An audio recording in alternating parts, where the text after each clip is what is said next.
You're tuned to The Drive on your 24/7 home of the black and gold. Steelers Nation Radio.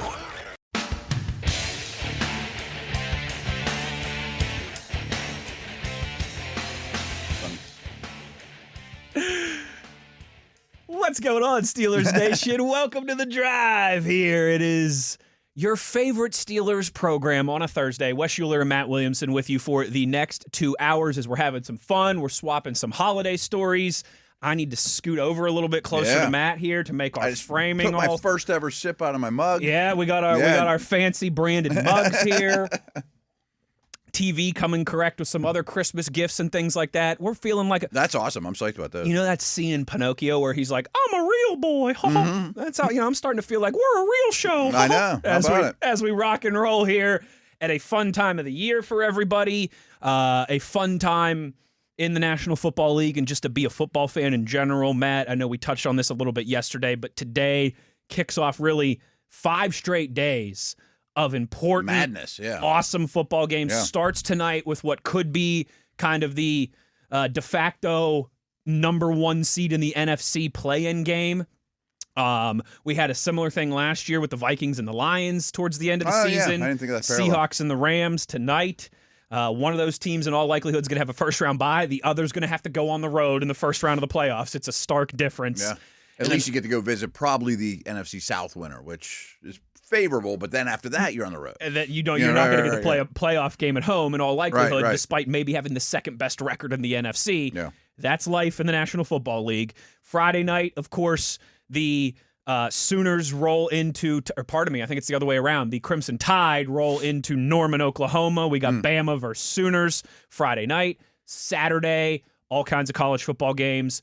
NFL games Saturday night as well. Sunday, full slate of big Week 16 action, and then a pretty big one on Monday Night Football. So 5 straight nights here. I'm looking forward to it. It's going to be a lot of fun. It's things are picking up, and Matt, as they like to say, it's the most wonderful time of the year. Sure is. Sure is. Ho, ho, ho. Let's go. And with that, a very 30,000-foot question for you here to get us started, Matt. Some of the stuff that we do requires some notes, some numbers, some prep. And we'll get into some of that as we roll along here. Yeah, it's time to dig into the Lions here, too. I do want to dig into the Lions and Matt's stats. But I just thought a good 30,000-foot question to get us started. And it's weird because we've talked plenty about Aaron Rodgers.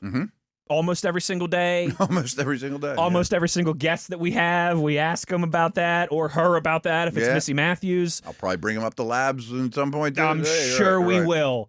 But I almost feel like we don't discuss Aaron Rodgers enough, or at least maybe haven't these last couple weeks.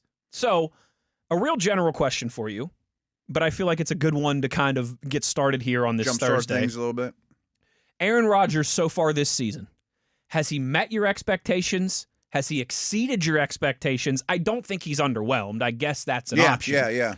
But to this point, where we're 14 out of 17 games in the books. Yeah. Met expectations, exceeded expectations, somewhere in between, still in wait-and-see mode. How would you answer? What's kind of your first reaction to that question? I like questions like this because I have to go back and remember what I was thinking at the time because that's where the expectations arise. Great way to frame it. You know, so you can't just be like, he's an MVP. I thought he was going to be MVP. You know, I mean, like, so when the Steelers ended their season a year ago and it was, okay, Fields is up, Wilson's up. What's the quarterback situation going to be like? Rodgers was not high on my list, basically because of his age, and he had just went to the Jets. And this was superficial. You know, I had not dug into him a ton. I'm like, he brings a lot with him. There's some baggage and some distractions. You know, right. I mean, is that what this team needs at this point? And I had thought about Shuck and Milrow, and all in all, the draft didn't really work that way, especially after the Metcalf trade. It's like you don't have a second-round pick. You know, you can't you taking Shuck or Dart instead of Harmon. I was never big on Dart at the time. I thought that was a smidge early, a little rich for Shuck. And you had to have something in place before the draft, too, or at least a plan. You know, I mean, you didn't want to put all your eggs in one basket. Right. But when Rodgers became more, and frankly, I didn't love Fields or Wilson as the answer either. It wasn't like I stayed on the table. Why wouldn't you bring back Fields? Some people were. Why wouldn't you bring back Wilson? Some people were. I didn't feel strong about either one of them. As boy, when they left, I'm like, Okay. Okay. I mean, Not the it's end of the okay. world. Yeah. I mean, You can upgrade. they're replaceable players. I mean, they did some good things, they did some bad things. But frankly, even a little before the Rodgers momentum started, there wasn't a lot to pick from, and I started reevaluating. I'm like, that's definitely the best option. That's the best option. I mean, there's clearly is. They must have agreed with me, obviously. It got done. And then I really started digging into him. I watched every snap of his Jets tape. And, of course, like I do with now, I pay attention to everything, but I didn't focus on it, study it. And so the short answer to your question is he's exceeded my expectations because there was a lot of things that concerned me from his Jets tape. It's a good. That's you know what I mean? Interesting way to put it. Yeah. I mean, again, I had no connections to him. He's not a Steeler. Well, he was going to be a Steeler. Who cares? I mean, I'm going to be as impartial as possible. But he's in a bad organization. Him and Garrett Wilson are both good players, but they're oil and water in terms of being in the right place and things like that. There wasn't much else to throw to. He early in the season clearly, especially at his age, his coming off Achilles thing was an issue. So if you're just watching Week 1, Week 2, 2024 Jets tape, Not great. It gets better, but their season gets worse. They fire the coach at like Week 6 or something like that. I think there was a coordinator change. As usual, Went and traded for Devontae Adams. Yeah, and that got better. Yeah. So there was things you keep watching. You're like, man, I don't think he loves getting hit at this stage of his career.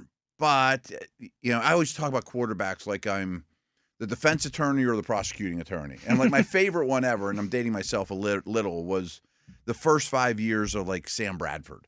And frankly, I've done it with like Lawrence, like where if I'm his defense attorney, I'd be like, I got a new coach every year. My team leads the league in drops. Bradford was like, he's always injured. He's on the worst organization in the league. Like kind of like when Baker Mayfield came into the league with the Browns. There was plenty to like, but there was plenty to dislike. But if I'm trying to put him in jail, it's like, yeah, but you're the first pick in the draft. You got to bring these guys. You got to elevate them. I don't care about that. Just show me the baby. So back to Rodgers, it was like, man, I see where he's coming from. And it's not that he didn't give his all, but am I really going to put my body in harm's way for this team that's gone nowhere, that's fired their coach, that has no chance? Am I going to really stand in there 4 seconds in and take a hit to the chin to really do nothing? Like a Joey Bosa-esque hit. Right. Yeah. So that stuff worried me, but it because frankly, every quarterback I've really seen 38 and above, maybe not Brady, but including Ben, like getting hit a lot less than when they were 25. Absolutely. Absolutely. I would too. Yeah, we're all human beings, and that doesn't mean you can't play anymore or you're worthless. But that part concerned me, and I'm like, how well is he going to fit with Arthur Smith's system? He doesn't seem super excited about throwing intermediate or over the middle, and that's a big deal. But he's Aaron frickin' Rodgers, and he's going to bring a presence to this team, and he can still sling it. So I got more and more excited. And then, frankly, the day after he signed, we were down at minicamp. Yep. Or OTAs at that point. I forget which one's which. You're right. So I think the 2 weeks of OTAs optional had been in the books, and the mandatory minicamp was about to start. It was like 5 minutes before that, which was scripted as could be. Absolutely. They figured this out months ago. And I couldn't keep my eyes off him. Like everyone there. You and I were trying to do a show and like kept getting distracted of like, sorry, what did you just ask me? I was too busy watching Aaron Rodgers walk around and with he Paul wasn't Martin. even and he was just sitting there and he was in sneakers. He was in sneakers, right. And you could tell he was so engaged. And he'd talk to Mason, he'd talk to Will Howard, he'd talk to Arthur Smith, he'd talk to Tom Arth, he'd talk to everybody, Pat Freiermuth. It was never a wasted minute. And every time I've been around him since, he is so calculated and wise and smart and prepared, and nothing is an accident, and there's never a wasted minute of the day. You and I were fascinated just having lunch every day at training camp, watching him in the cafeteria. Because it's like he would walk into the cafeteria, always with his wired headphones, by the way, which is still funny because there's such a few people on the planet I'm one of them. Wired headphones. Right. Hey, ride the horse that got you there. Right? I guess you don't have to turn your back on the wired headphones at this point. And you and I would be like sitting there, and he'd walk in, he'd stop, he'd look around, and he'd like pinpoint like, I to go sit with the DBs today. Yeah, I'm going to go sit with the offensive linemen today. I'm going to go sit with the linebackers coaches today. He didn't go sit in the same corner by himself, and or he'd be like FaceTiming somebody. No, right. Yeah, but it was calculated. It was calculated. Everything he did, and it really showed up. And then I'm like, Matt, you've done this a long time. You fell for some of this, and not that it's an act. With Russell Wilson a year ago. Mm-hmm. I was all eyes on Russell Wilson. I'm like, that's a potentially Hall of Fame quarterback. He's new around here. Wonder what everyone's eyes are on him. And I was impressed, with especially through camp. But Rodgers was more impressive. And he was more impressive on the field. Like, ooh, how about that throw? Agreed. Or him running over to Freiermuth and saying, do this a little bit different, 2% different. You could just see how the communication was. So my expectations rose and rose and rose. But the short answer is he still exceeded him. It's like 42-year-old with some concerns. Obviously, you don't get a guy for free if there's no concerns, No doubt. And I'm like, history shows he's probably going to go backwards because few of us get better after age 40. But he's better this year than he was last year. He's in a better situation. And I think the ripple effect on the team, the teammates, is invaluable, I really like how you kind of started all that, because my answer would be I would be somewhere in between met expectations and exceeded expectations, but I think I'm leaning more towards exceeded expectations. Now, the last 2 weeks have I don't want to overreact the last 2 weeks. The last 2 weeks have definitely helped that, but it's also, Matt, like... Because 2 weeks ago, I've been like, exceeded, but now I'm worried. Right. And and as much as I'm with you on that, I also like the games get more and more weighted as the schedule gets deeper and deeper. Mm-hmm. It's the 1984 George Orwell. All animals are created equal, but some are more equal than others. Like, all 17 games are created equal, but some are more equal than others. I would say about Jimmy Johnson when he was the head coach of the Cowboys. It's like, well, if Michael Irvin or Emmett walks into the meeting late, I may frown upon it, but if the 53rd guy walks in, I cut him. I'm going to wear him out. Right, yeah, exactly right. I think the way that it's felt like he's elevated his game these last couple weeks. It felt like he's, like we've talked about, been the high tide that has raised all ships with that. Mm-hmm. That has me leaning towards more exceeding expectations as of late. But I think what you just highlighted at the beginning there was important, and I hadn't even really considered it. There was so much concern about, guys, we don't have to kid ourselves. Aaron Rodgers this past year had a documentary released on Netflix called Enigma. Right. He's an enigma. Not entitled quarterback or superstar or future MVP Hall of Fame or gold jacket. Enigma. He's on McAfee all the time. And, right. I think there was a lot of fair concern. He's a unique dude. He's a unique cat. He is California as California can be. Mm-hmm. I think there was rightfully so a lot of, I don't even know concern, but just thought process of, yes, he's going to elevate your quarterback position. Mm-hmm. He's going to be better than anybody that you've had since prime pre-elbow injury Ben Roethlisberger. And those are things I said about him before I even watched him play football. It was like, I think this will be their best quarterback since Ben's elbow. But the concern was, is he going to go on McAfee every week? Is he going to talk about vaccines and ayahuasca and Anthony Fauci and, all this other controversial topics that he's dove into in the past? Is he going to be doing interviews here and there, and the Steelers go on a 2 or 3 game winning streak and there's some finger pointing and things like that and things start to go south? He hasn't done it. It's been the opposite. And even, I don't know if you remember, he's been a choir boy. He went and visited the pyramids instead of going to OTAs with the Jets. I'm like, is he going to host Jeopardy during training camp or something weird that I want to deal with, and then talk about it on McAfee? Is he going to be doing something goofy during the bye week that has nothing to do with football? Right. And I don't know about you, but I had a bunch of friends, not just like fans or Twitter followers, that are like, man, I don't stand for anything of this guy. I don't know if I can be a Steeler fan because, and my response was, do you think you agree with every political take of every 53 guys in that locker room? You know what I mean? I'm going to look right into the camera as I say this, Matt. There's a lot of weirdos in NFL locker rooms. There's a lot of weirdos, dude. That might be your favorite player. You don't agree with it all. These guys have been the prom king superstar since they were 16 years old. And they don't know you and you don't know them. You're not their friends. Totally right. He is by far... he is not even close to, I guess I should say, the only unique cat in that locker room inside those 4 walls. Right. but he was also a little more unique than others. And he's been around longer, and everybody knows it, and people care what he has to say, so he can be on different media networks. He's on the biggest. Right. He was regularly on Pat McAfee, the biggest sports show in the world. Yeah. He was not regularly, but often enough on Joe Rogan, the biggest podcast in the world. If Dylan Cook had unique takes on the world, nobody would care. Yeah, it's if you fungus on your shower shoes in the show, you're colorful if you're winning games. Otherwise, you're a slob. He hasn't done any of that. He has gone radio silence on everything. Mm-hmm. He has been just football. I would love to know. Remember when he came here when they were both feeling each other out? I wonder if the Rooneys, Tomlin, said, "We love you. We want you to be your quarterback, but that's not really our thing around here." Hey. And he's probably like, "I love you, but who am I going to throw to? Or how am I going to cut? I got questions for you. You got questions for me. We're both interviewing each other. Meet in the middle. Yeah. We'll give you the autonomy that you want at the line of scrimmage. Yes. But you're not going on McAfee and Joe Rogan and all these different shows every week and talking about all kinds of topics outside of football. Right. We don't have the right to say you can't, but that's not what we do around here, Okay, I respect that. Yeah, absolutely.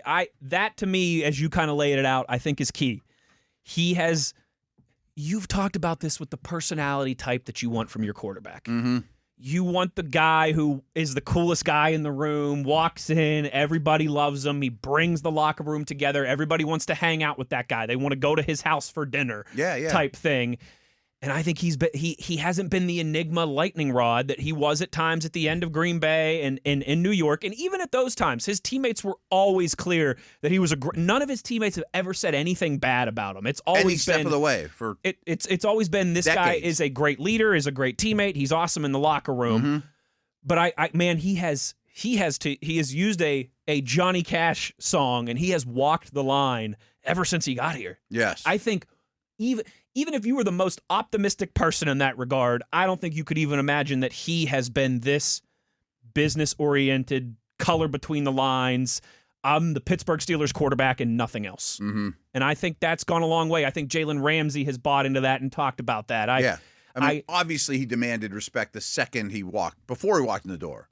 Everyone's waiting for him to walk in the door, You and I joked about how that first day of minicamp, that's a lot more difficult to find a parking spot today. Yeah, right. It's usually difficult to find a parking spot down there on the south side. Not the best part of going down there. But it was extra. The attention, the eyeballs, the local and national media and magnet that he was undeniable amongst his teammates, amongst the fan base. Those first few days of training camp, everyone wants to see Aaron Rodgers, mm-hmm. man. You're seeing people in Jets and Packers Aaron Rodgers jerseys that were showing up to Latrobe to get a glimpse of this guy.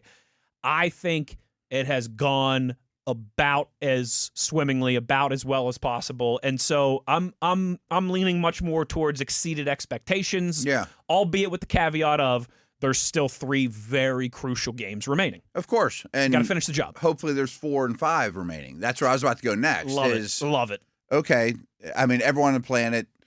Oh, Tomlin's never had a losing record. But when's he won the last playoff game? I hear that every day. Everyone on the planet hears it every day. We all know these things, folks. You're not breaking news on here. Now, I like Rodgers' chances of beating Allen, Lawrence, Stroud, Nix, May, whoever you're going to face in the AFC wild card round, assuming they get there, way better than any option they could have had, including Dart, Shuck, Wilson, 1,000%. In fact, if that's goal 1 is to win a playoff game and go from there, I think he gives you the best chance. We got a minute till we got a break. Yeah. But maybe today or sometime soon, we should have the conversation of, I think it's very clear of all the teams in the AFC playoff picture right now, if you could have one quarterback, it's Josh Allen. Oh, that's non-controversial, right? In the whole league. Yes. Yeah. I think you could maybe make Matt Stafford. He's awesome too, but if I have to win a playoff game, I want Allen. Especially in the AFC. Yeah. But I think you could start to argue Aaron Rodgers is number 2 in the AFC playoff picture right now. No Mahomes, no Burrow, Lamar not looking. For one game. Yeah. Herbert deserves a shout. Absolutely. Oh, yeah. There's some other guys in there. Drake May deserves a shout. But many of them I would put ahead of Rodgers on my quarterback tiers. Yes. But if I have to win a game, in Foxborough in January or whatever, Maybe we'll do that exercise next week. Been there, done it thing. Power rank your AFC quarterbacks and your NFC quarterbacks currently in the playoff picture based off who you would want to lead your team. Because it's clearly Josh Allen won, but then I think you can start to argue Aaron Rodgers legitimately. Yeah. I know we have to go up against it, so this is a bigger conversation, and it's mostly negative. I do have concerns with the style of offense the Steelers run, which isn't all him, compared to the rest of the league to win a Super Bowl. But that's not what you asked me. Did he exceed expectations or not?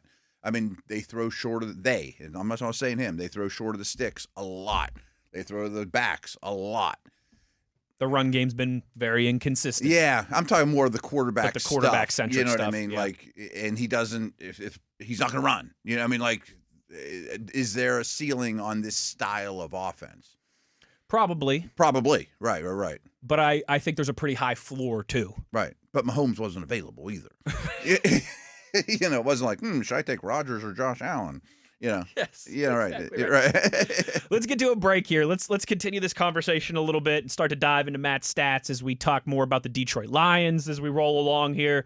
We've got plenty to get to today. Matt, we've gotten a few tweets in the last week. Can you guys break down the Steelers' playoff outlooks and scenarios? Yeah, we need to do that, too. We're going to do that. We're going to talk cool. to Bob Labriola. A whole bunch of fun stuff on deck for you today as we're just getting started. Here on The Drive, Wes Uhler, Matt Williamson, Steelers Nation Radio on the Steelers Audio Network.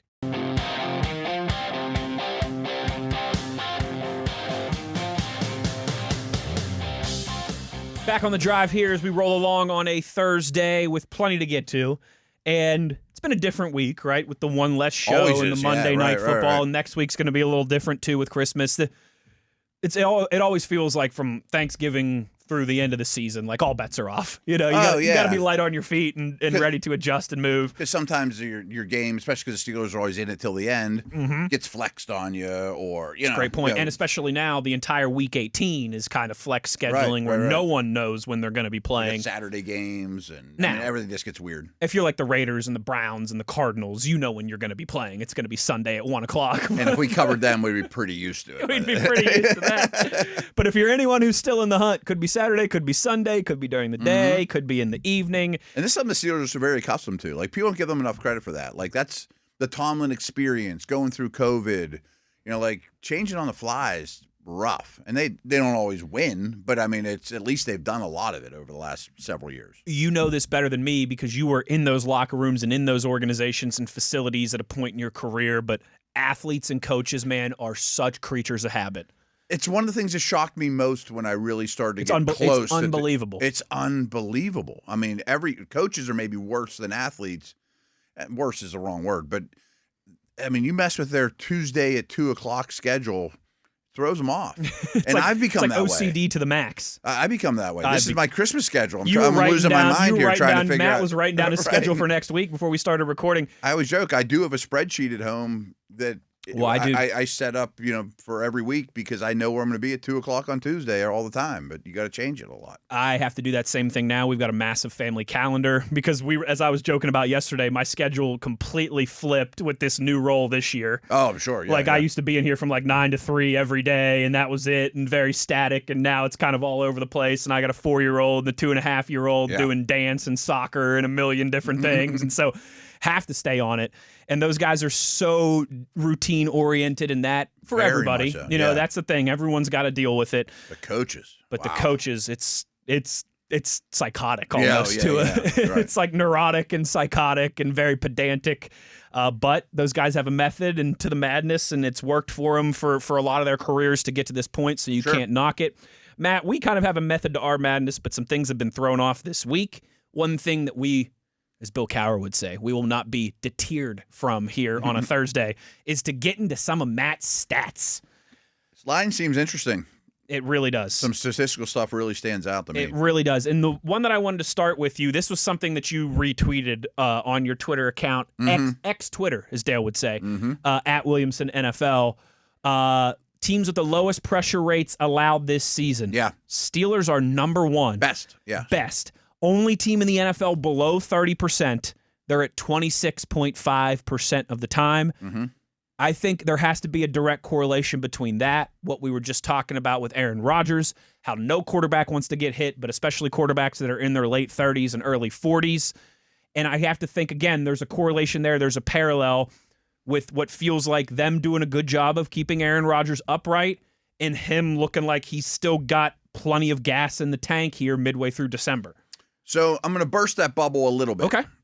Because I'm going to be as objective as humanly possible. They're getting the ball out really quick. So it's easier to not allow a pressure No if doubt. I only have to pass block 2 for seconds 2.5 versus 3.5. Absolutely. If I got to keep this guy off my quarterback, it sure helps. So I'm a nerd. One thing I'm going to do The weird probably world of Matt Williamson. when the season ends, especially because it really applies to the Steelers, is I'm going to build a spreadsheet of all the pressure rates, percentage blitzed versus I love time versus time. We'll do the a ball whole comes out. we'll do a whole show on that We'll do a whenever bunch, you get that done. Right. And we'll look at who really are the best pass protecting teams out there, and you'll just learn the picture a little bit better. It's like the x-axis and the y-axis, and Right, here's the line of right. demarcation. What I often do is like, these are the 8 worst, these are the 8 best, these are the ones in the middle, and okay, but yeah, they're really good in this way, they're really good in that way, and plus pressure rate to me, like in Matt's stats, I never put pressure rate. I just don't 1,000% trust it, because if you and I are watching a game, like, oh, that was pressure. I don't know if that was pressure. There's a little bit of subjectivity to it. Sure. It's like But who made the tackle. There's a lot of subjectivity at times. But it's growing in popularity and acceptance, and even if you're a percentage off over the course of the year, who cares? You can get pretty close to you near the top, accurate. you know the bottom, or you in the middle, whatever. So I think that's important, and I do think a lot of our listeners, rightfully so, don't give this pass protection nearly enough credit. I mean, that probably blows people away. You're number one. I don't think they're the best pass protecting unit in the league, but I think they're definitely in that top 10, portion, that top 12. 8. I say 8 because 32, there's top There you go. quarter, there's Yeah. 16 in the middle, then there's the bottom 8. But, I mean, like I even found this today. I mean, everyone hates pass rush win rate. Why does everyone hate pass rush win rate? Because Myles Garrett was always better at it than TJ Watt. So everyone would be like, Watt has more sacks. I don't want to hear about this stupid pass rush win rate stuff. It's funny how that shoe's on the other foot now. From both sides, from the Steelers That's what I side mean. and the Right. all these Browns outlets are talking about sack numbers now Yes. with Myles Garrett. I don't want to hear about these other guys that have I better want to pass hear rush about win rate. TJ's Right. EPA. Look at how many sacks Myles has. That's what I'm saying. Like, TJ has a better pass rush win rate than he has sacks. He only has 6 or 7 or whatever, but he still wins a high percentage of his reps. His EPA is still outstanding. It's third. It's behind Will Is it Anderson really? and Garrett. Yes, amongst all defensive players. Cumulative EPA. And if you don't play, though, it goes down. Those are counting stats. Sure. So he Sure. was actually 2, and he went to 3 this week. Gotcha. Because he didn't do anything this week. And those guys are good. But I found this, too. I tweeted this out a couple hours ago.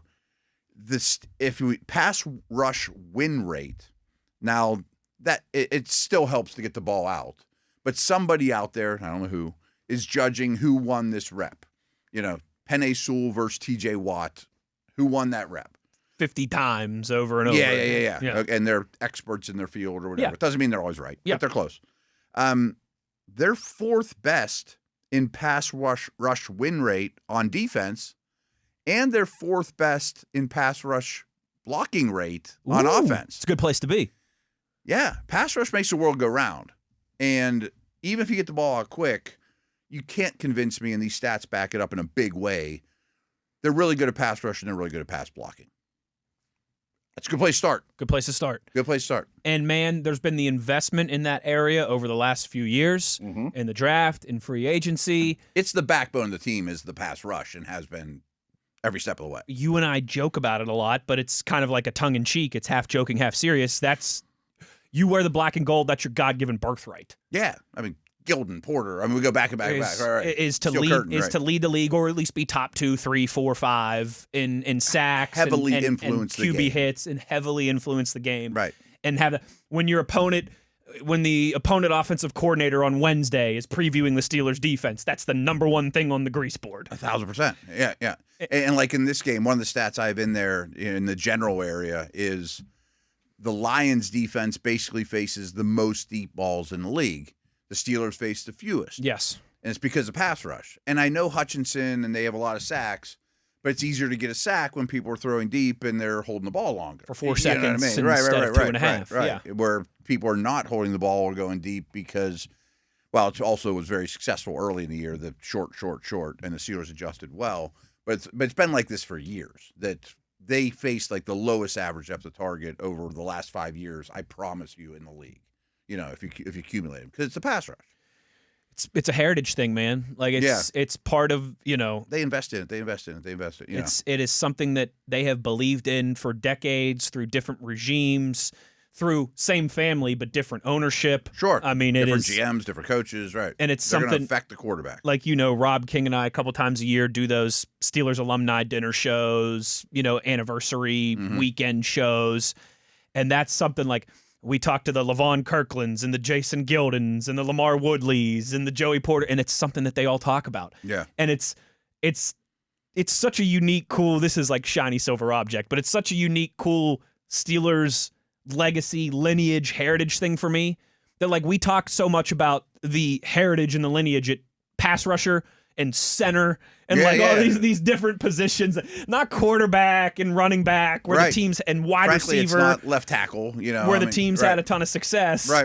It's like edge rushers and centers. Center. That's what we do here in Pittsburgh, baby. You probably encountered some of this. I got a ton of it, but there was that year or two before Zach Frazier. I don't care what they do. They got to get a center. Mason Cole. Yeah. I mean, like, what do you mean? They don't have the best center in the league. Ben Roethlisberger still brings it up. I can't sleep. I mean, pretty often. Yeah, I can't sleep at night because my team doesn't have the best center in the league. You know, like, it's just been like that my whole life and everybody's whole life. Like, what do you mean we have an average center or below average center? We have to have the best center in the league. What are you talking about? Yep. Better use the first pick in the draft on a center. I don't care about positional value. Yeah, exactly right. Don't wait till the second round. Don't wait till the second round. Give me Tyler Linderbaum and give him to me right now. Exactly. And so, yeah, it is that part kind of always makes me laugh. Okay, let's take another break here, reset. Super quick thing before we do. Go for it. This is not a knock on Broderick Jones. I heard someone say this, and I believe it's true. Last week was the best left tackle game of the year. Ooh. And we're talking about protection? Just from a pure protection standpoint, I thought it was I thought it was all-encompassing. I thought it was the best 60 minutes of left tackle game of the year. And that's more of a testament to Dylan Cook, I assume, is what you're saying there. Jones is kind of all over the place. Yeah. I mean, we know that he's not a rock-solid, most consistent guy in the league. That game was the most consistent, good play. Impressive. And I was also rewatching it less and less impressed with Bradley Chubb, who he was going against. Yeah. You know, I mean, he was a better name than he was product. But it was a really good game by Cook. That's encouraging. Yeah. Going to need another one of those on Sunday in Detroit for sure. Oh, 1,000. Yeah. More Matt stats as we close down the first hour of the show on the other side. It's The Drive on Steelers Nation Radio on the Steelers Audio Network.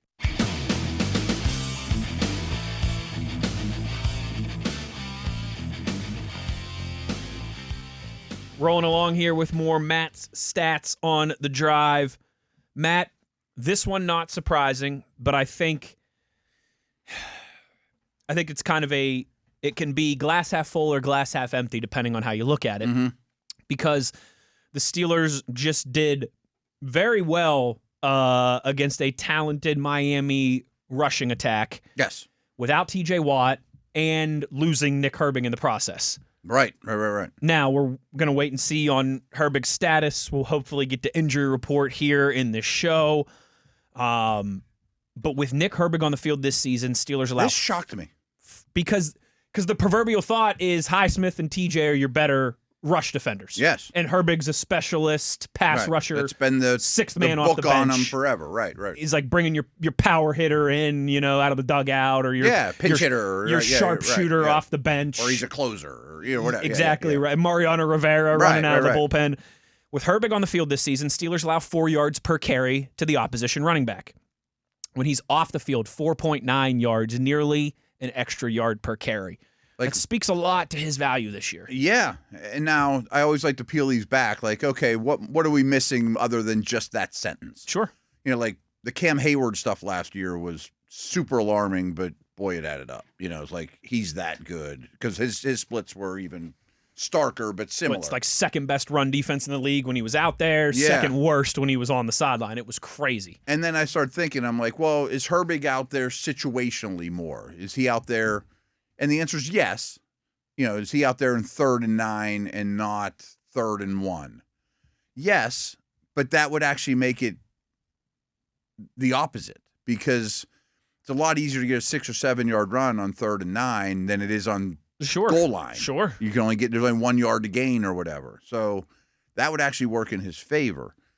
And I'm like, well, has he just not played enough? I'm like, well, I mean, Highsmith has missed time. He's played entire games. It's not, I mean, he's been out there quite a bit. Now, I'm not saying that he's their best run defender. I still think Watt is clearly that on the edge, and I think Highsmith's better than Herbig. They're two of the best edge sealers in the league. But I think that stat's pretty telling. I mean, he's out there in a lot of different situations. The eyeball test says it. And frankly, when these beat reporters interview the defensive coaching staff, they've been saying it all year long. We think Nick's a much improved run defender. And he is. And I wonder if there's some... He's a great player, by the way. He is. He is.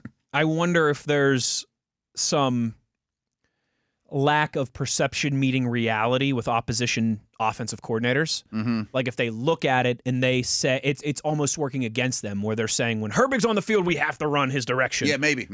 Because they haven't caught up with how much his game has evolved. Not as close to the team, right? In that regard, like I bet there's some of that. I would think that there would have to be for it. I mean, again, to be nearly a yard difference, like that's a lot for him. It's not 100 snaps. It's quite a few. I mean, it's a high percentage of being out there for an entire season. We're deep into December. Yes, correct. Another thing that I wanted to discuss with you here, we touched on this a little bit yesterday with Chris Halleck, but 11 personnel usage and how that relates to the Lions' defense. That's been on my noodle a lot the last 24 hours. Well, then let's get into it. Steelers using 11 personnel, just 35% of their snaps. Now, that's 31st in the NFL. But that's still... I loved how Chris said this, though. It's still more it's than... Still a lot. It's still a lot. It's still a third of your snaps, a little more than a third of your snaps. This isn't like how often you use a fullback. Exactly right. It's not like this is happening 6 times a game. Right. Like, we've never practiced it. Yeah, I mean, like, it's still the most prominent form or personnel grouping in the league, and they use it a lot. And what's crazy about it is when they are in 11 personnel, they average 6.4 yards per play. That's what blew me away. 5th best in the league. 5th best in the league. So Detroit really likes to operate with 4 defensive backs on the field at a time. Right. Which would make you think that you could take advantage of some 11 personnel. Is this so many secondary injuries on top of that? They want to play their 4-3 and that's a great point too. Brian Branch is out. Right. Arnold, their first round corner, he's out. They're pulling like Arthur Millett's and guys like that off the street too. So with DK playing the way that he has been, and I'd say Thielen and MVS feeling like they're settling in. Yes. Is this a week that we could really see the Steelers take it? Is that kind of the matchup?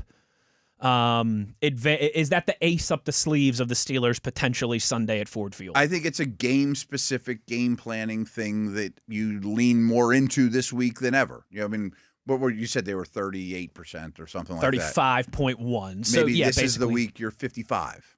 You know what I mean? Mm-hmm. I mean, even 45. Right. I was shocked how good they are. Top 5 in yards per play out of 11 personnel in the National Football League. And again, that's not a small sample size. It's still 38%, almost 40% of your snaps for an entire season. More than a third of your snaps for the year. And we know they don't have the 3 best receivers in the league that have trotted out there. In fact, there's been a revolving door of guys not named Metcalf.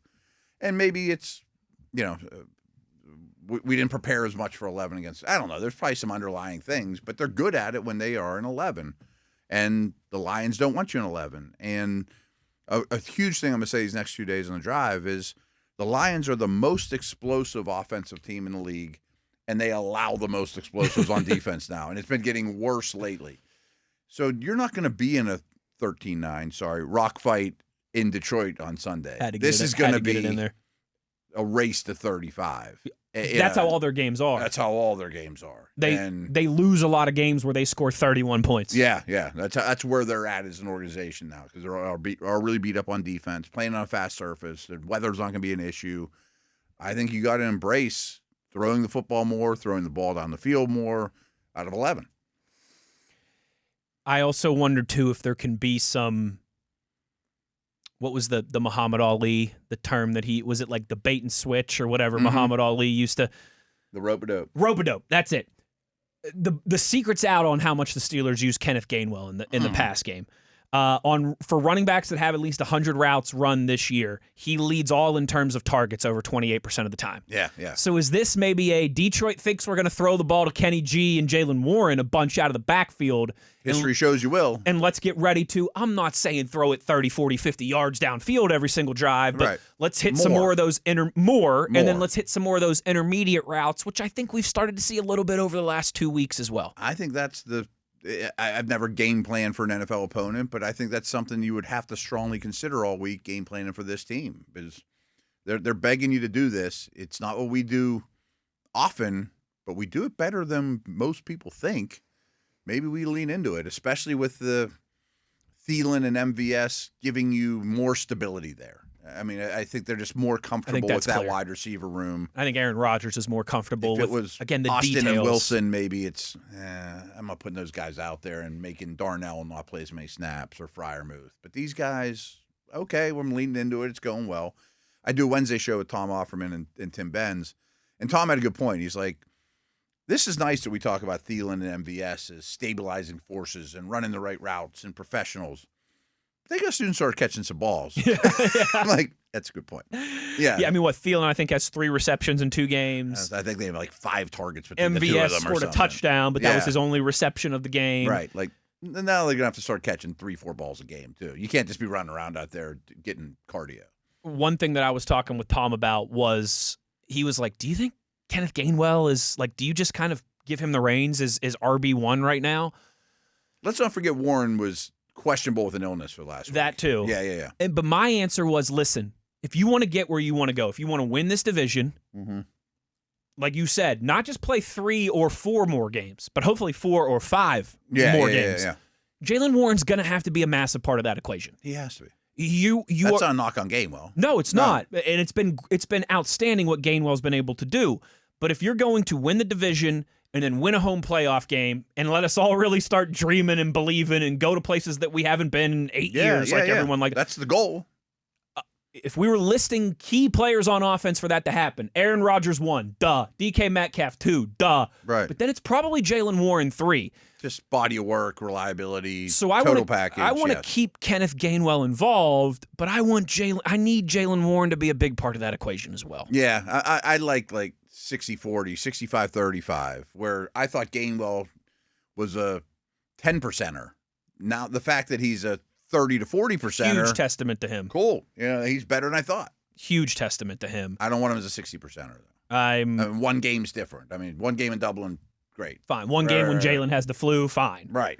But yeah, that to me is if you can keep Kenny G doing the things that he's doing, but get Jalen Warren back to form, that's when you really start to. You might be able to take it up a notch. Yeah. Again, talking about the ceiling of the offense, that would raise the ceiling of the offense.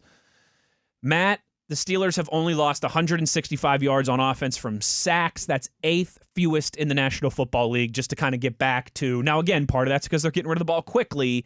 Right. But that's still an impressive number. This is something I've just become attuned to in the last month of my career. Not all sacks are created equal. Like if you watch Tua, he's running backwards and it's an 18-yard sack. That's a heck of a lot different than Rodgers or Brady. You lose 5 or 6 yards. Here comes a free blitzer. I'm dead. I'm just going to go down, not take the hit, 3 yards behind the line of scrimmage. Okay, it went from 2nd and 7 to 3rd and 10. I can live to fight another day. It's not 3rd and a million. Absolutely. Right. So that's obviously a culmination of you're not taking a lot, but Rodgers doesn't take bad sacks. Everybody takes sacks, but he doesn't take bad sacks. Yes. And I think that's really important. And we've talked about sacks are as much of a quarterback stat as they are an offensive line stat. And I think in the majority, that's been a huge benefit for them. There's a couple times that I think you could kind of pinpoint.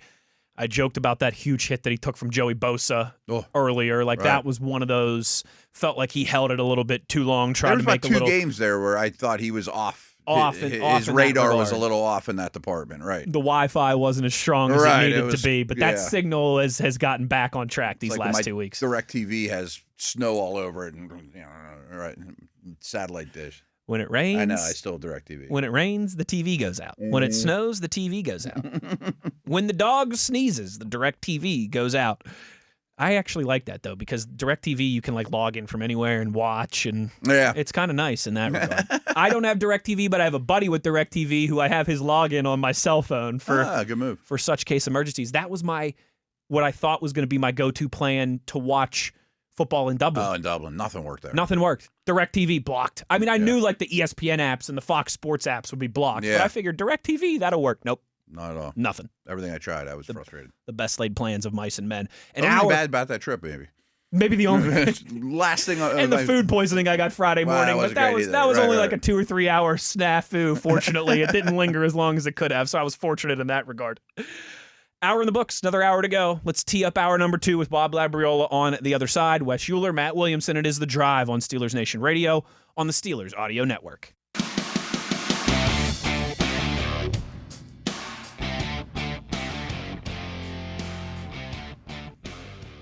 Good evening, Steeler Nation. How you doing?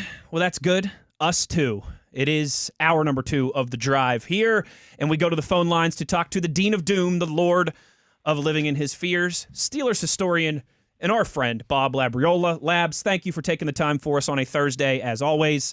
Matt and I kind of kicked around a Aaron Rodgers question to start the show, and I wanted to get your opinion on it. To this point, Aaron Rodgers, has he met your expectations? Has he exceeded your expectations? Or do you still need to wait and see how these last 3+ games play out? You stole my question for him. I gotta say he's exceeded my expectations. I mean, the physical part of it, the way he plays the game, is still at a high level. I mean, and I didn't really have any.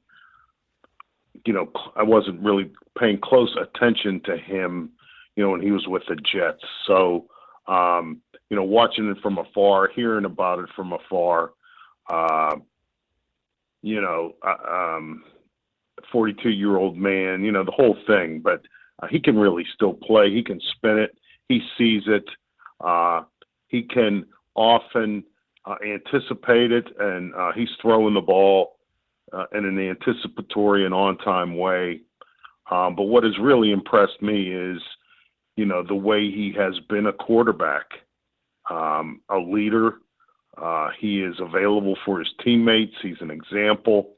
The narrative that was, following Aaron Rodgers around, in terms of what kind of guy he was, teammate and all that kind of stuff, to me is nothing. There's nothing farther from what we have learned to be the truth. So, I'm really high on what the Steelers have gotten from Aaron Rodgers this season. If he's interested and I was in charge, which I am not, I would be interested in maybe making it more than a 1-year situation. Yeah, that's where I was going to kind of piggyback is I know you're not deep into the draft prep and all that stuff, but it doesn't look like a lot of great options to go down that road. And even if they were, who would be a better mentor than Rodgers to spend a year in the quarterback room with? And again, I have no clue if he has any interest at all, but I don't see a lot of other options, and I'm happy with this one. Hey, Aaron, you want to do it? You want to try it again? Yeah, again, no, but I mean, he's got to.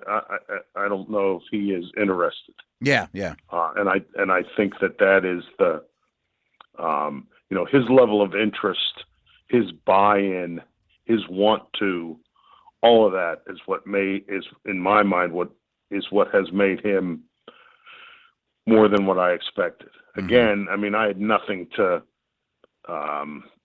concrete in terms of having seen any of that. So, I almost kind of feel guilty saying that what he's doing now is beyond my expectations because, maybe that's been him all along and I just didn't know it.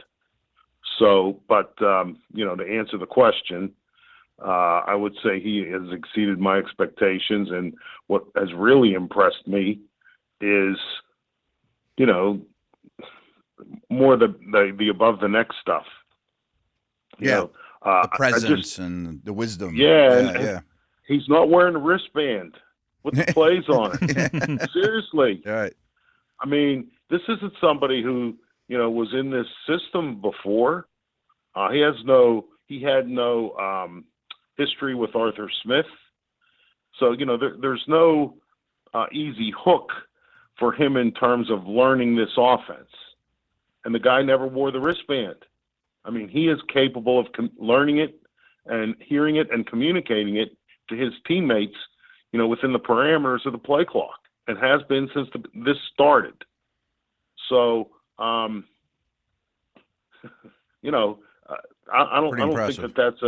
don't think that's an insignificant thing in terms of his intelligence and awareness.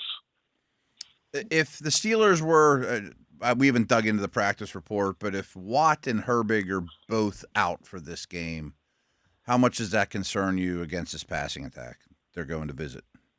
How about this running attack? Well, all the above, I guess, yeah. Yeah, I mean,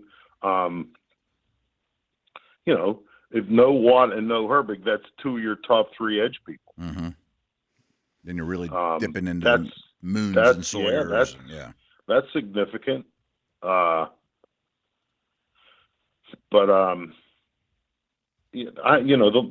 is, I don't know, the Lions, this is a very difficult opponent.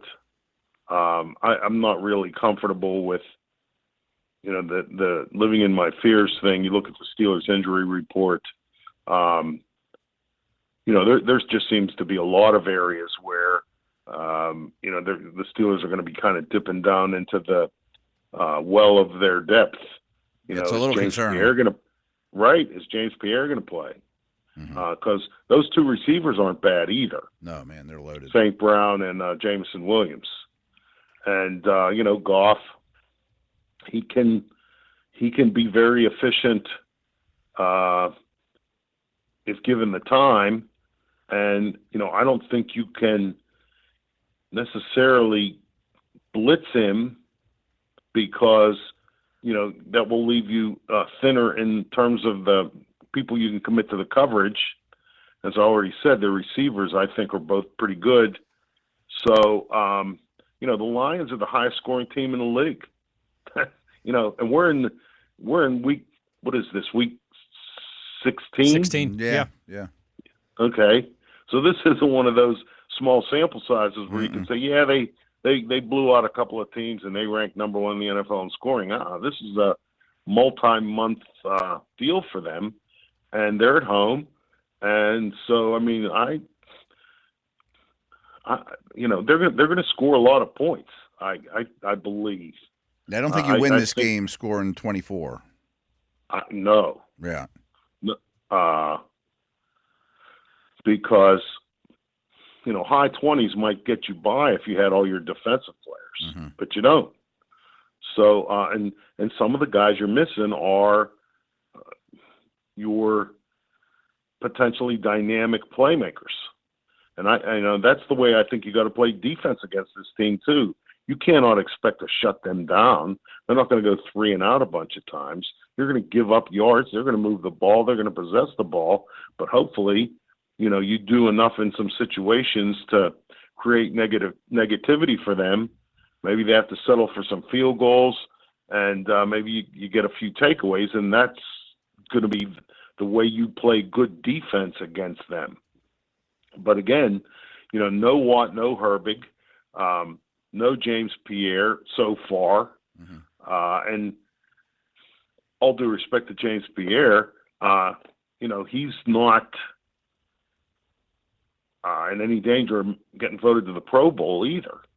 And, you don't even have him. So, no, it's concerning. Yes, very much so. And then in terms of the, your offense to try and, keep up with them, who's responsible for Aiden Hutchinson? Dylan Cook played well, but yeah, right. Yeah. Yeah. I mean, because they list him, I've seen various depth charts, the Lions. Sometimes they list him as an edge. Sometimes they list him as a left defensive end. And I don't know enough about the Lions to, do they keep it? Is he kind of anchored in one spot? They'll move him around. Do they move? Yeah. Okay. So, I mean, whose problem is that? Yeah. Dylan Cook played well last week, but, that happened against players who are lesser than Aiden Hutchinson. And, he got some help, which, is only fair and right. So, I mean, I don't, this is a tough game. It's a real tough game. The Lions is are a good desperate, team. too, and it's in their building, and, yeah. Right, all of that stuff. Yeah. So, I understand there are, best case scenarios in terms of what could happen to where that Week 18 game against the Ravens is meaningless in a good way for the Steelers. But I don't anticipate the Steelers' path to that being a simple one or an easy one. So, I would, sitting here right now, if you ask me what I think is going to be the outcome Sunday, I wouldn't be real confident in a victory, I'll tell you that. Yeah, I'm leaning that way too. I think we all are, especially with some of the injury stuff that has popped up. The one thing I will say, though, Labs, is certainly feels, a lot different amongst Steeler Nation in Western Pennsylvania and countrywide and worldwide here on December 18th, 2025 than it did 365 days ago, when this team felt like it was going in the opposite direction, the wrong direction at the absolute worst time. Now it feels like the quarterback is getting better. The offense is getting better. The defense, despite some key injuries, is maintaining form. I'm with you guys. Like, it does seem like they're kind of stepping into a hornet's nest on Sunday against a desperate team in a tough environment, a physical team, too, that can kind of match how the Steelers want to play in that regard. But I also got to think there's a lot more optimism. There's a lot more, just kind of energy and juice down there on the south side than, again, 365 days ago where it felt like this was heading in the opposite direction. Yeah, and I trace a lot of that back to the quarterback. Totally. I just do. I mean, I just think that, Aaron Rodgers has it. They refer to as it. I don't know how I would necessarily define the word it in that context, but, he's one of these guys who, when you hear Deion Sanders talk about the Hall of Fame, and he says there's different wings and plateaus and all that stuff, Aaron Rodgers is at the upper level of his position, and he is a certain, in my opinion, sure thing, first ballot inductee. So, a lot of, presence or, again, I don't have any firsthand experience with any of this stuff, but I just got to believe that this guy, kind of like the Pied Piper. I mean, he's playing the tune and everybody's listening and following, and they're in line. And he's a guy who I think his performance even gives his words more impact and credibility. Last week, what did he complete? 83% or some ridiculous. I mean, seriously. Second highest of his career. Mm-hmm. Yeah, and hey, Ben Roethlisberger is a franchise all-time player at the position. He's a Hall of Famer too, and all that kind of stuff. But they are different guys. The way Ben won games is not the way Aaron Rodgers does it. And I'm not saying one is better than the other, but they're different. Yeah.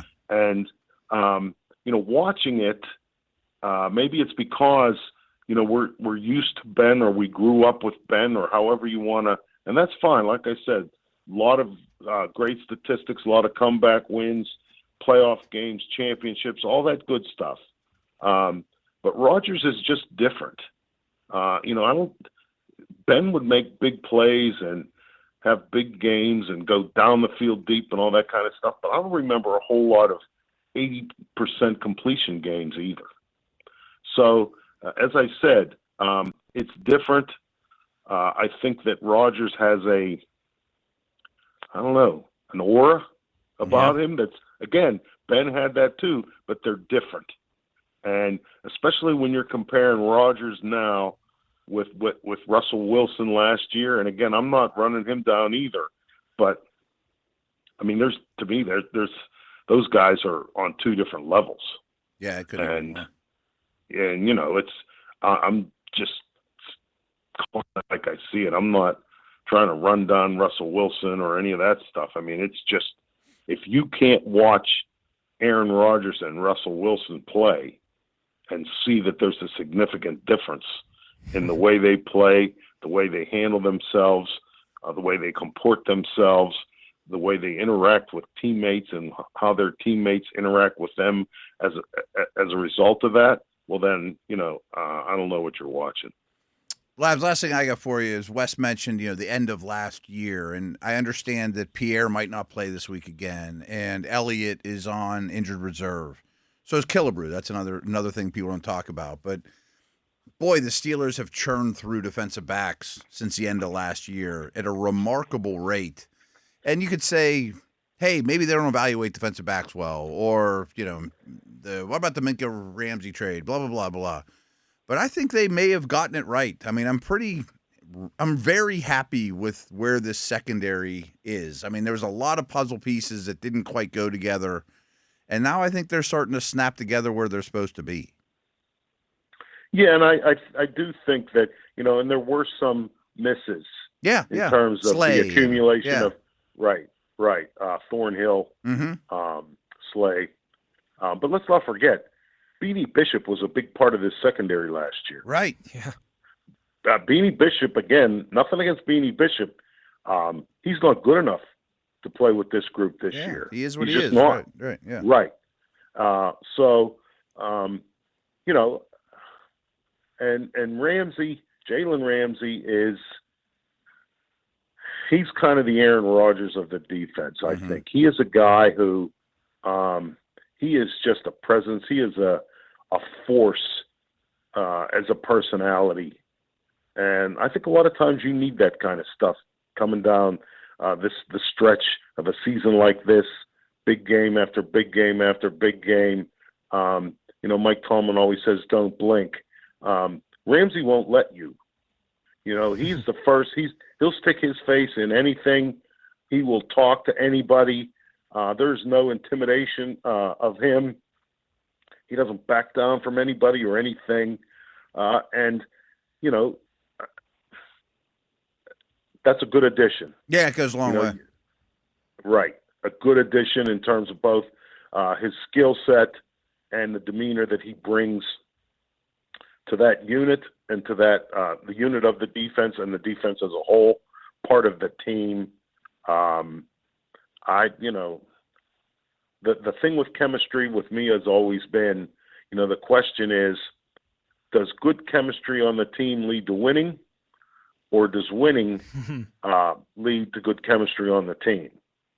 Because, I don't know that chemistry is going to get you through many losing streaks. Not if you're not talented. Right, exactly. Yeah. So, again, like you said, I think I agree with you, Matt. I think they did a lot of good things. They hit on a lot of these moves that they made, guys that they brought in. They didn't hit on them all, but they didn't sit on their hands either. Well, right. Yeah. And a lot of this kind of roster turnover might seem drastic when you look at it in the rearview mirror, but as you mentioned, comparing the team December 2024 to December 2025, I think pretty much all of it was necessary. Yeah. Great stuff as always with the great Bob Labriola, the Dean of Doom, the Lord of Living in His Fears. Labs, thank you, and we'll be listening on Sunday for you, part of the pregame show with Mike Pursuta and Jerry Dulac. Thank you for the time as always. Hey, no problem. Have a nice weekend, fellas. You as well. There he goes, Bob Labriola. Oh, and we should have told him, because next Thursday's Christmas. Spoiler alert, we're not going to have a show next Thursday, right. So we should have given Labs the old Happy Holidays, Merry Christmas, but that's all right. We'll talk to him. We'll talk to him between now and then. When we come back on the other side, Matt, we do have the Steelers injury report. There's some encouraging news there. Yeah. I want to get into that with you, as well as the Steelers and these AFC playoff scenarios that we've gotten a few tweets about in the last 48 hours or so here. We'll do all that and more as we roll along. Uhler, Williamson, it's The Drive on Steelers Nation Radio on the Steelers Audio Network.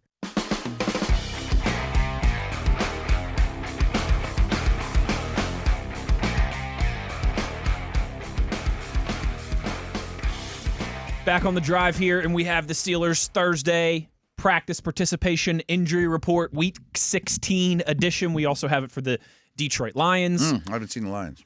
Matt, how about the... I know. What's the... that's the joke I was trying to make. When you said I haven't seen the Lions, I was going to say, well, how about the Tigers and Bears? Oh, my. Oh, my. But I just totally brain farted and completely stepped in it instead. You want the good news or the bad news? Nah, bring it on. TV, good news or bad news? Thumbs up, thumbs down. Oh, he does his best. Walking Phoenix and Gladiator. I think there's more bad than good. There's more bad than good. Zach Frazier did not practice today with a triceps injury. That's new, right? That's new. I don't know if we went over yesterday's. I don't think we did. I don't think we did. We had so much going on. Everything's been so compact this week. We usually do that towards the end of the show. And we had Jalen Warren call in. Right. Yesterday's was small. Like Derek Harmon was a full participant. Herbig didn't practice. Sayamalu didn't practice. Not a lot of surprising in there yesterday. The reason I asked is Frazier was not on it yesterday. But he was not. That's important. That's important to note. As was they're running out of linemen, maybe. As was Christian Kuntz, who was not on it yesterday, who was today with a knee issue. Okay. Now, these things could both be minor. We Absolutely. don't know. It could be it's this point in the season. We're going to be extra cautious, give him a day. Yeah. But on a Thursday. We're going to list Warren as an illness before the game because he has an illness, but he's playing. Yes. Yeah. But not great with Frazier when you already have the other injuries on the offensive line. And Isaac Sayamalu still has not practiced yet this week. He was DNP again today. Okay. So no Sayamalu Wednesday or today, Thursday. So here's a no ripple Zach effect Frazier thing I want to talk about real quick. I mean, like worst case scenario, Sayamalu doesn't play, Pete doesn't play, Frazier doesn't play. I'm just saying Pete was hypothetical. limited today, but cool. But the other two DNP. Because Calvin would be Spencer would be your left guard. Yes. I do that every time. McCollum would be your center. McCollum would be your center. But then your 6-0 line stuff goes out the door. Completely out the window. Right. And you better start praying you don't pick up another knock and who the backup center at Ford is. Field at 5:15 on Sunday. Exactly. Because if Frazier plays, there was talk, or I was at least asked, McCollum would play left guard, Anderson would do his sixth guy stuff whenever. You'd still have that possibility, which I don't love either. I think McCollum's really only a center. I'm with you on Anyways, that. I'm just trying to put the But pieces yeah, together. no, It's messy. It's messy. There's a lot more questions than there are answers at this point, certainly. So, Frazier, DNP, triceps. Sayamalu, DNP, triceps. Pete, limited with that concussion. He was limited yesterday on Wednesday.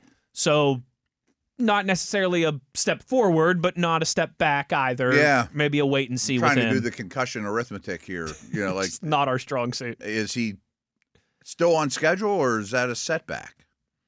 To be limited and then limited? Yeah. I don't know. I don't know That's that he had question. to be full. You'd like to see him be full. I just know he had to do more things. But yes. So limited can mean a wide variety of things, too. So, all right. Yes, it can. Keanu Benton was not on the practice report yesterday, Matt. He popped up limited today with an ankle injury. Yikes. Yeah.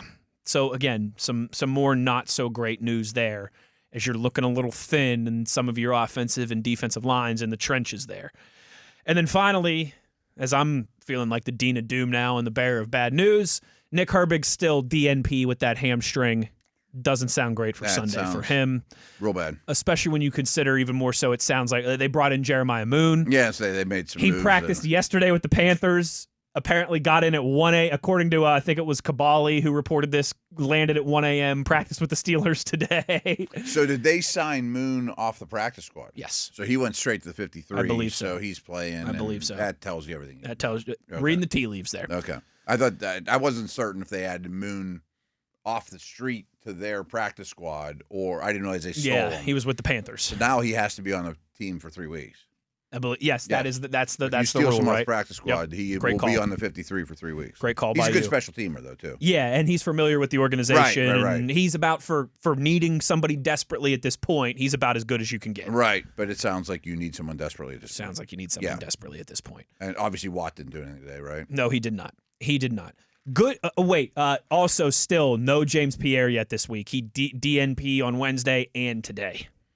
Don't like that at all. Don't like that one bit. No, I don't hate the trio of Porter, Eccles, Samuel.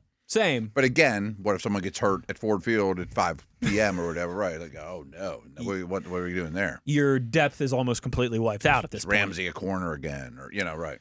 Jabril Peppers DNP with an illness. Ben Skowronek limited with an illness. Matt, you know what they say. TV, you know what they say. There's something going around. Something going around this time of year.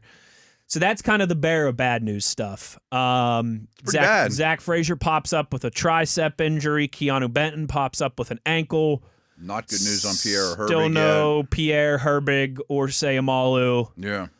The good news is Derek Harmon, both Wednesday and today, full practice participant. He's back. Looks like he's back and a green light for him. So that's very good. I wanted to end with some good news there, right. and that's about all that I can deliver. Where the rest of it is... That cup's a lot more half empty than half full. That cup is maybe 35-40% full. Right.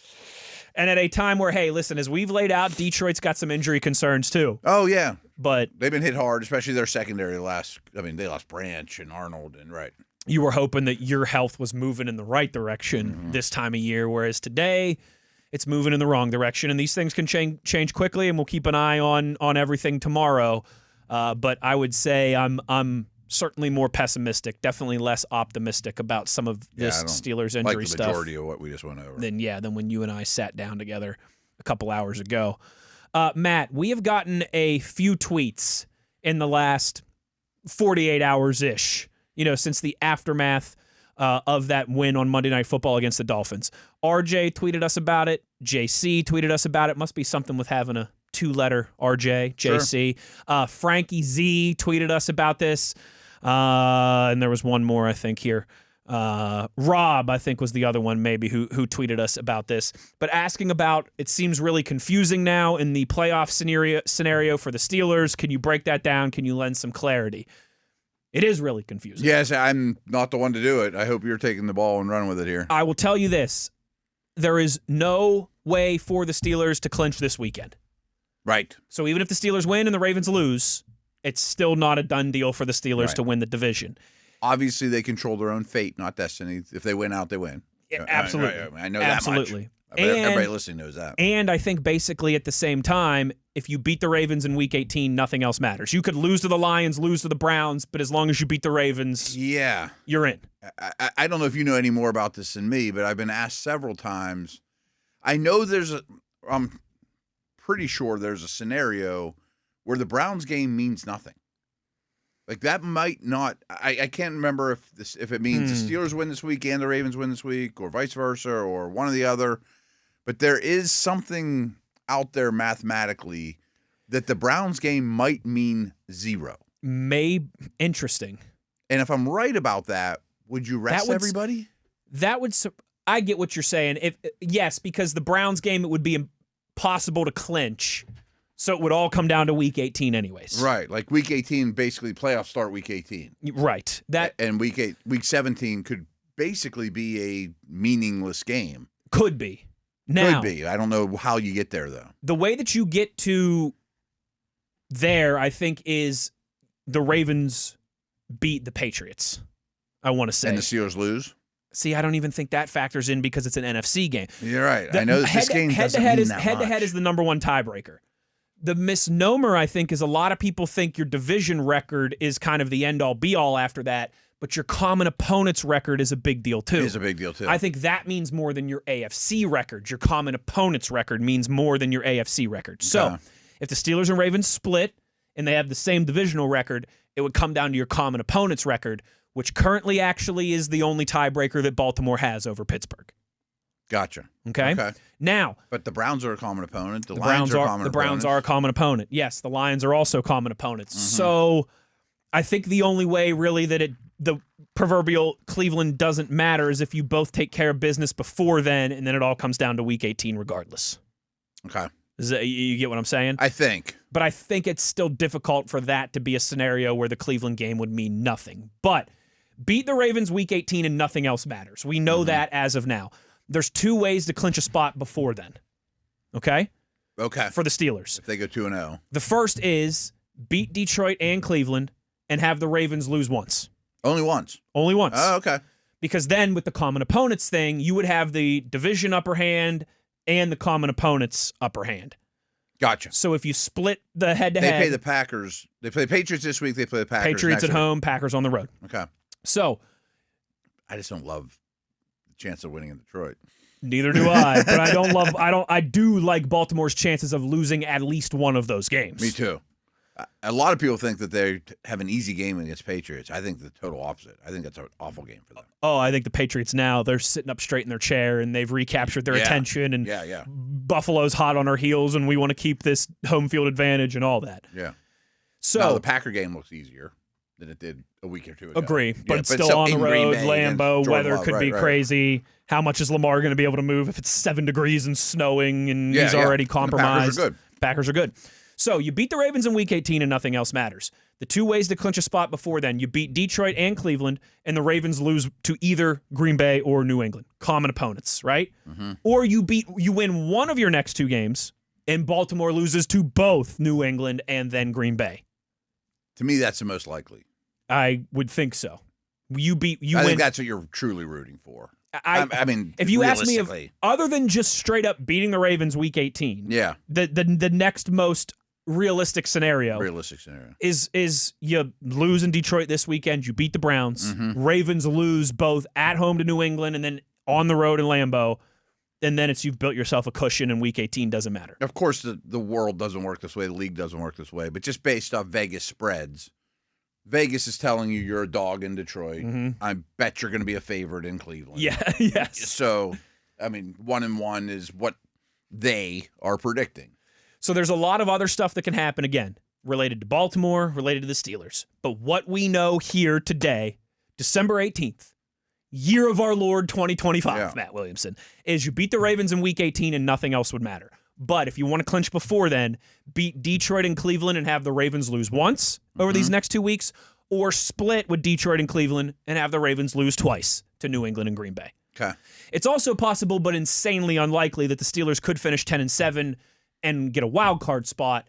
But a lot of stuff, because they don't have that. They don't have the tiebreaker over the Chargers. They don't have the tiebreaker over the Bills. So it would have to come down to you need a lot of things to go your way. It would have to come down to like a weird, they end up with a better AFC record than Houston or something like that. I would say good teams would have to lose. The Houstons and Jacksonville. Or the Colts somehow find a way to factor in and you've got the head-to-head against Indianapolis, but that's very unlikely. Yeah. Those are kind of the three. Again, a lot can move, a lot can change, but the three things right now that are ironclad: you beat the Ravens Week 18, nothing else matters. But before then, beat Detroit and Cleveland and the Ravens lose once to New England or Green Bay, or you beat one of Detroit and Cleveland and the Ravens lose twice in these next 2 weeks at New England, hosting New England and then at Green Bay. And I assume that this will get a lot clearer and a lot easier to understand on Monday. Yeah. Like when we get in here on Monday, it'll be like, well, as long as you win one of these two games, you win. Or, I mean, I think it'll be pretty simple on Monday. It's a little bit of a hodgepodge right now, Matt Williamson, but I think you're right. I think that this will be much clearer on Sunday, I think, particularly because of what happens with Baltimore and New England and what that means for common opponent record and all those. Yeah, the common opponent stuff I know is very important. And all those tiebreakers. But it makes it convoluted, too. Yes. Another tweet or two to close us down on the other side. We also have to get some thoughts about this big Thursday night football game in Seattle tonight between the Seahawks and the Rams. We'll do that to close down the show when we return. It is The Drive on Steelers Nation Radio on the Steelers Audio Network.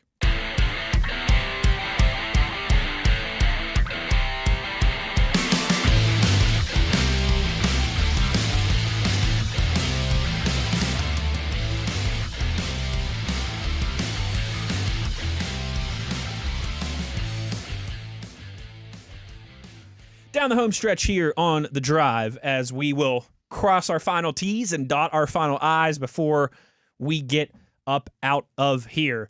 We got a tweet here from Mojo, Matt, along the topic lines of like our around campus and NFL draft and quarterback discussions. Do you think that there's a chance if they don't land one of these big guys, Mendoza and Moore, and no one else emerges as a viable option? Does it feel like it could be Mason and Will Howard as the plan in 2026, and then you go back to the quarterback draft in 27? No. I think the second part of that's true. part two is yes. I think there is a great chance now that they decide to go back to the quarterback well in 2027. Right. Because I agree. Listen, we've Just been because doing. there's supply and demand, there's not much supply. Look at how much the around campus segment changed from when we started it in September to Klubnik, see ya. Aller, see ya. Nussmeier, see ya. Right. Sellers is coming back to school. Arch is coming back to school. Let me stop you real quick. Those first three you mentioned, could any of them Yes. get back in? So, you know what's funny is if we, and maybe we should do this before we get to Indianapolis in the combine. They're all going to be in the draft. If we can have one of these draft nicks on, Oh, we'll find somebody, yeah. I would like to ask them that question. Right. Of all the big names, and obviously Arch and Sellers are out of the equation because they're returning to school. But of the Klubnik, Nussmeier, Allers, the 3 of the 5 big names going into this year that are going to be in the draft, that all had different injuries and performance issues.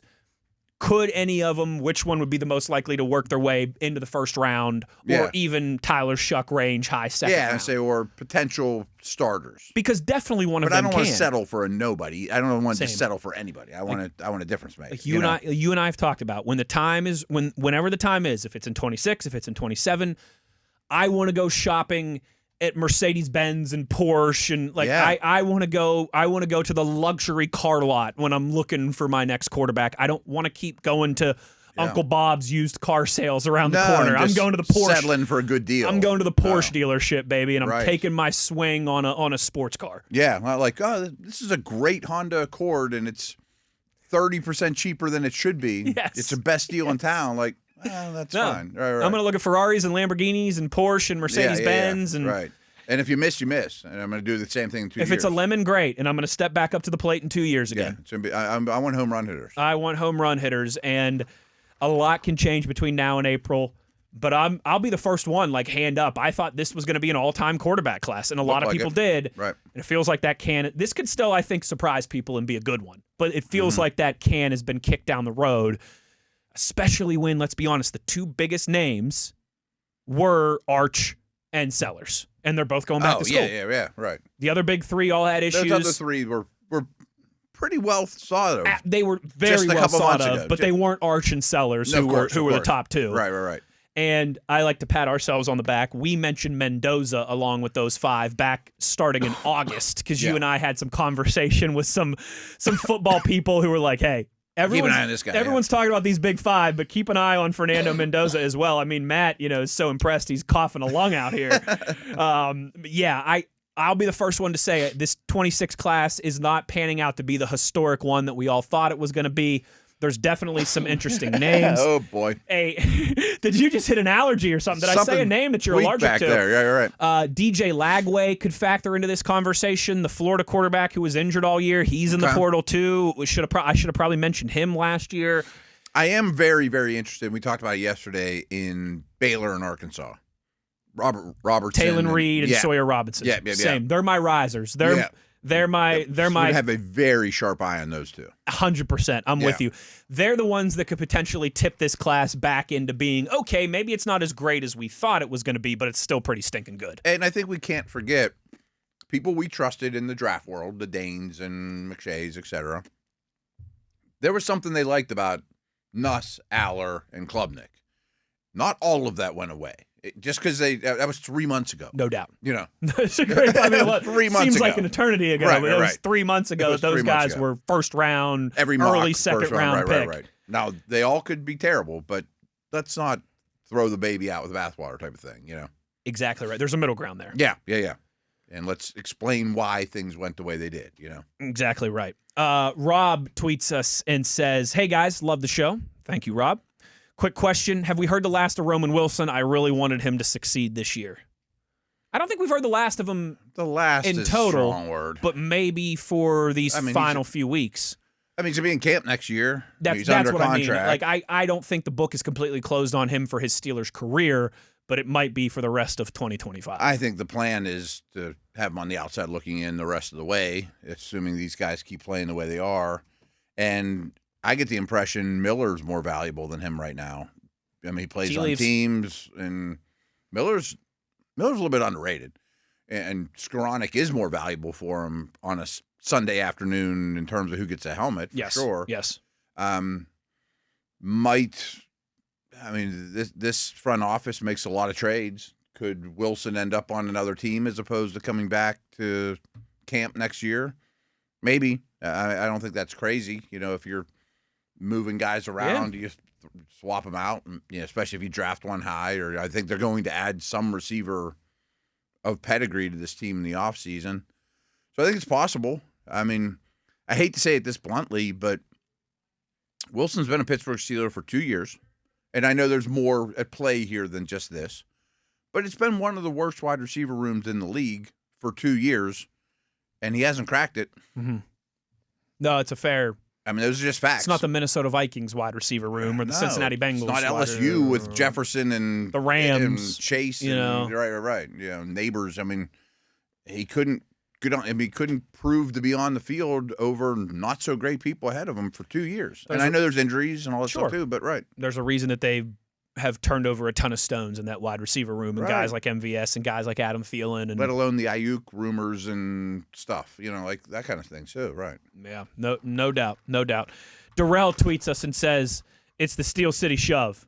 No, it's the Pittsburgh Plunge. Okay, I've heard a lot of people talking about different stuff here. I don't care what Rob King says. I don't care what anybody down there on the South Side says. It's the Pittsburgh Plunge. All right, Steel City Shove. Too many words. Pittsburgh Plunge. Nice and easy. Like push. 2 words. Nice and easy. I like that better, Pittsburgh Plunge. I'm looking at a different angle. Okay. I want it to be something along the lines of Aaron Rodgers' viewing party or something. Rodgers Express? Yeah, Rodgers on a lazy boy. I don't quite understand why he's out there for this. No, we talked about that the other day. Right. But he just sits there with his hands in his... He's got the best view in the world. Right. His hands aren't even they're warm in the little cuddly thing, Is this You could sit in the lazy boy back there for 45 seconds. There's something creative and funny about something Rodgers related here. Yeah, there absolutely is. That's a good one. Haven't found it yet. Matt, as we've mentioned a few times, but tonight kicking off an absolutely fantastic 4 or 5 days in a row here of some really meaningful NFL action, some college football playoff first round games that are on campus and have a really cool atmosphere. Mm-hmm. It all begins tonight with what could be the de facto NFC number 1 seed play-in game. I guess play-in would be wrong, but to earn the number 1 seed. It's the game of the year so far, right? It is the game of the year so far. Now, whoever wins could fumble their position of advantage over the last couple weeks and end up surrendering that number 1 seed. But whoever wins tonight will have the inside track to win the NFC West, to be the number 1 seed in the NFC, and of course to get that first round bye, while the other will drop all the way down to 5 and have to go on the road for the postseason playoffs. 8:15, of course, on Amazon Prime in Seattle, where the Seahawks are 1.5-point favorites. Doesn't sound like Devontae Adams is playing. Cross, a very good left tackle for Seattle. He's also out. Those are the big injuries He's missed some time this year, hasn't he? He got hurt this past week. Okay. He's been pretty darn good, and that's a really good pass rush, Jared Verse and company. I don't like that part because their line's a little thin to begin with. I have great respect for Seattle. I just have a lot more respect for the Rams and McVay and Stafford. And you know me, I really wish this was not on Thursday Night Football because I think Thursday Night Football is a lesser product. It makes me crazy. But frankly, no matter the location, no matter the opponent, if you're going to give me points to the Rams, I'm taking it. Give me points to the Rams. They're the best team in the league. I think that's fair. Yeah. Especially when Seattle is that weird anomaly of they are a juggernaut on the road and pretty good at home. And good at home, right. But McVay's been there a million times. And, yes, right. And it's not going to face Stafford. They still have a great home field advantage. We were out there a couple years ago and saw it. Like I've told you this. It's loud. Huh? The Steelers, I honestly think once, twice, maybe 3 times a year truly step into a hostile environment. Yeah. Because that's one of them, huh? So many of the times on the road, it's 30, 40, 50, 60% Steelers fans. It's like a bowl game environment. It's a good environment, but half the time the home team's on a silent cat. Like that always cracks me up is when the Steelers win a game in LA or Atlanta or Vegas and like the post-game press conference, they'll talk about getting it done in a hostile environment. but then TJ Watt will give credit to like, oh, our fans had them on a silent count at home. That's so demoralizing. Well, which one is it? Was it a hostile environment, or did your fans have them on it? But I get it. That's coach speak, player speak. That's what they do. Seattle is one of those places. I don't think it's as hostile as it was in the Russ Wilson Legion of Boom days when they were, winning Super Bowls and winning a Super Bowl and going to another. But it will be rocking for a Thursday night game. But I think I'm with you. Like if you're going to give me I know it's only a point. It's only a point and a half, but I think the Rams have the juice to get it done, and what will be a close one. But you're going to give me, the Rams plus 1.5. This could, I think, easily be one of those games that LA wins like 23-22. I'm sure it'll be close. 23-21. Over unders 42.5. So like low 20s is about the range. Safe, yeah. I'm with you though. I wish that this was like the Sunday night game. Me too. Even Monday night instead of. If the Rams were in Philly, in Buffalo, wherever, getting points, I'm taking the Rams. It's I don't. On Monday night, Sunday night, Thursday I don't hate it. Yeah. I don't hate it. Whatever. Matt, we will be back tomorrow to talk about what happens in Thursday Night Football and obviously to deep dive into a Lions-Steelers preview and all the Week 16 action across the NFL. But that will do it for us today. A big thanks to Bob Labriola for joining us. Shout out to Nathan for producing and to Mr. TV, Tyler V, for keeping us handsome and crisp on the video side of things. For Matt Williamson, I'm Wes Uhler. Take care, everybody, and we'll talk to you tomorrow. As always, you know where to find us. It's on your 24/7 home of the black and gold. It's Steelers Nation Radio on the Steelers Audio Network.